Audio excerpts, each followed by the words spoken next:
Hello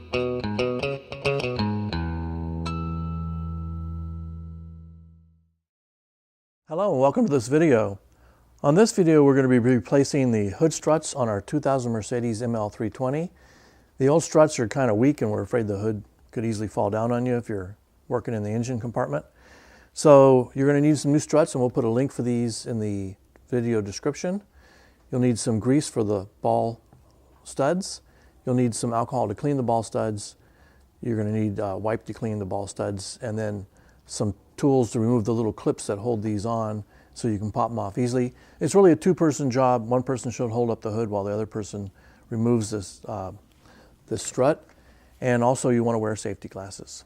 Here's the old strut removed. You have to pop these two little clips off, again using a screwdriver. And we actually decided to use Krytox grease for the ball studs. So we took the old one off, put the new one on the driver's side. We'll show you that here in a second. And it's definitely a two-person job because you do have to hold the hood way up in order to put the new one on, but also when you take the old one off, the hood will definitely fall if you're not supporting it. So we'll show you here on the driver's side what it looks like installed, and we'll be right back. Okay, so here's the driver's side with the new strut installed, and we're going to do the passenger side next, and we'll actually do that off camera because again, it's a two-person job, and then we'll come back and show you how it actuates. At this point, we have the two new struts installed. So I'm gonna start opening the hood here.